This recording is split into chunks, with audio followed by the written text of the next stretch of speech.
A Louisiana state official says crime in New Orleans is out of control. So much so that he is now asking that the National Guard be brought in to patrol the city's streets. And this was all sparked by the recent death of a toddler. So here's the background. Just this past weekend, Kira Holmes was gunned down while playing outside of her home, and her family held a vigil with candles and birthday balloons in the same courtyard where she was killed. She was to be turning 2 right around Christmas, and emotions ran high as family members spoke of the little girl who never got to see her second birthday.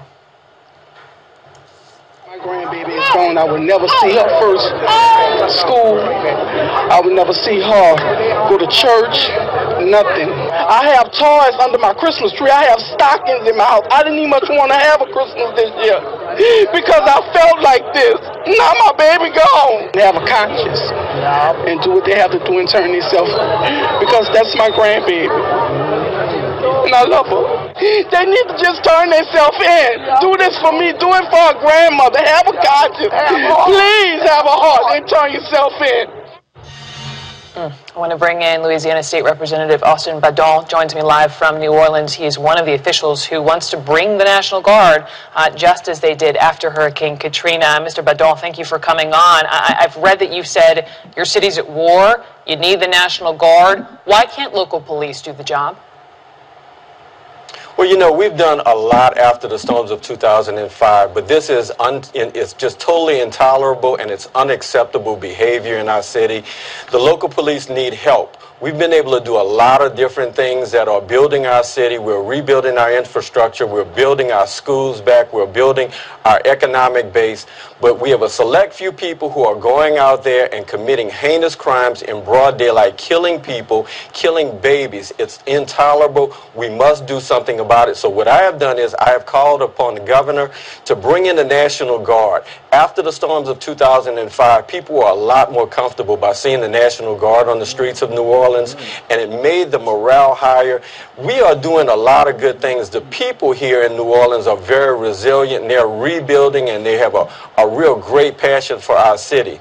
But we cannot allow certain individuals to carry guns and to go out and to shoot people on a daily basis in this city. So I've asked for the National Guard to come in and create order to assist the NOPD with support and also with patrols and help them to take this city back, because we are at war, and when you're at war, you have to bring in soldiers. When you use a word like war, I mean, it's quite the word to use. My question is, how has the crime in your city spiraled so out of control? How has that happened? Do you have numbers, statistics to justify this level of emergency? Yes.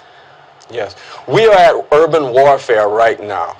You have people who have drug crimes, drug warrants, who are out on warrants that they should be in jail. You have people who are proliferating the streets with firearms, and the problem is just permeating throughout our society. So what we have to do is we have to get in there with social services. You know, this is a short-term effect on a long-term problem. We have to rebuild our schools and have better schools and good schools. But what's going on is certain people are going out and they're creating a problem within our society, and it's a negative environment upon every of the positive things that we're doing in our society. And so we have to go back and we have to take our streets back. We are at war, and I think these soldiers could come in and help just like they did after Hurricane Katrina. Let me jump in because you mentioned you had reached out to the governor's office, and I know you know ultimately the green light for the National Guard has to come in from the mayor's office. So we picked up the phone. We reached out to Mayor Landrieu's office. Here's what the press secretary told us as a statement. I just want to read it. Quote, "We have a great working relationship with the National Guard, and they're engaged on a daily basis in the crime-fighting work we are doing in New Orleans. We do not plan to ask for troops." Sir, did you get the same response, and do you plan to challenge that? I'm hearing the same response, and the mayor is doing a really difficult job right now. And now the latest on protests that have rocked the village of Wukan for more than a week now. Local officials say they're willing to talk to villagers who have been infuriated with a series of land grabs and the death of a farmer who led protests against the grabs. Here's more on the story. Residents of Wukan village have been rebelling against local authorities for over a week now, protesting the seizure of farmland and the suspicious death of a fellow villager. Now they have removed roadblocks after officials offered to hold talks. The city government has promised they will resolve our villagers' problems. I hope they are telling the truth that they can honestly, fairly, and openly resolve this. We have expressed our agreement by removing the roadblocks, and the police have also pulled out from the road.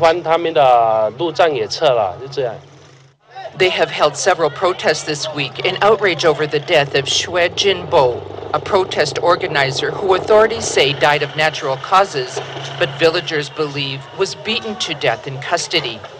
They are demanding that his body be released, along with 3 other villagers being held. If they don't resolve the issue, we will continue to campaign. We are so angry and extremely disappointed that they could detain such a great person and beat him to death. It is so cruel. I have seen this kind of thing on TV and in films, but the things I have seen here in real life are just disgusting. Guangdong's official newspaper, the Southern Daily, said the local government offered to negotiate with the developer to return more than 400 acres of land and to compensate the villagers. Protests in China have become increasingly common over corruption, pollution, wages, and illegal land grabs that local officials attempt to justify in the name of development. Hello everyone, this is GGN and I'm Darko. This is part 2 of this news bulletin. Just a quick comment on this one. Yeah, these people are going to watch the police, the Chinese authorities, clear out and talk about being compensated. I doubt that very much that they're going to be compensated. In fact, they're all on a list right now, and you know, I would imagine that the leaders of this group, of this movement, will probably never be seen again. That's the way it works. Okay, so you have this video right here talking about having National Guard on the streets. Now, this obviously wasn't confirmed by the mayor, said that they're not going to do it. But either way, you know, he was using what New Orleans, the Hurricane Katrina, as an example, where there was actually civilians that were running away from authorities. I think it was actually the National Guard, and they were getting shot in the back, and those people were charged for that. So, and then the other thing is he wants to because of this isolated incident, he's going to use it for a political reason, you know, basically to get troops on the ground in the streets. But the main thing is what he said: carrying guns, so firearms. So if you have a weapon, if you have a concealed carry or something like that, or if you own a firearm, whether hunting or for defense, well then that's reason to have martial law, declare martial law.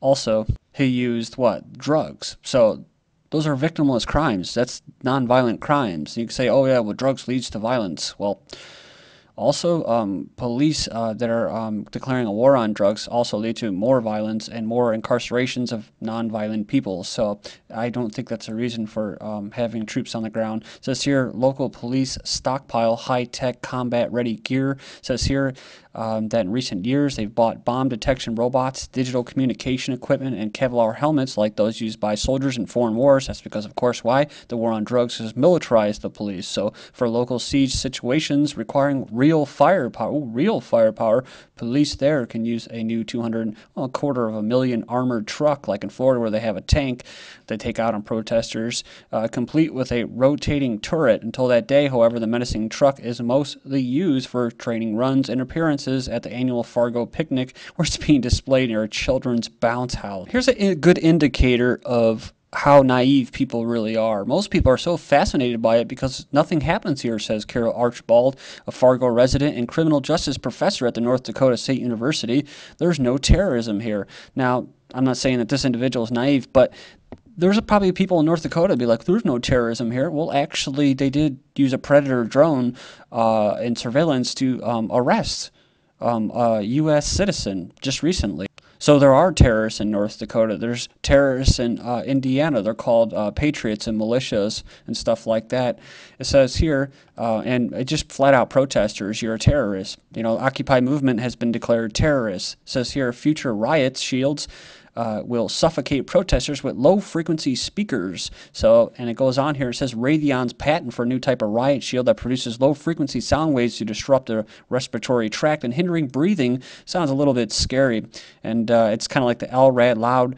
It's basically an acoustical device, long-range acoustic device. They call it a sound cannon, among other things. And so, yeah, this is going to disrupt the respiratory tract, so people who have asthma may die, and people who have epilepsy may have a seizure. But hey, it's, it's like they say, can't make an omelet without cracking a few eggs. So rioting arsonists could be shot by police. Says here, arsonists attacking commercial properties with links to people's homes could be shot by police during future riots. So, and I guess if the owners could shoot these people that are breaking in their property and burning it down, that would be fine. But hey, if they want to surrender their power and their will over to the state to carry this out, well then, by all means, go for it. Hackers post cops' personal data, like that woman in the beginning whose son was the 2-year-old that was killed. It's just like you're asking you're asking the state to help you, and now they're going to bring possibly troops, National Guard. Is that going to help bring your kid back? No. If you get maybe you and your family members to go out, like you said, and turn yourself in or go find this individual and then hang him, well, then that would actually be more justified than calling national troops and ruining it for everybody else and taking their freedom away.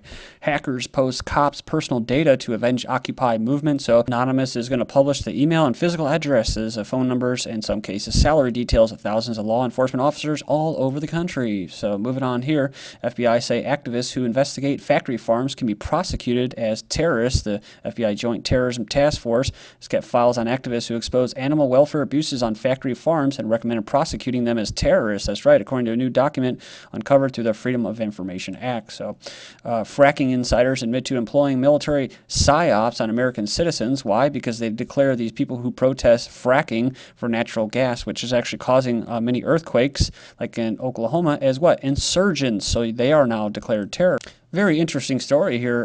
This is in my neck of the woods in Amish country. Middlebury dairy farmer sheriff stands up to FDA.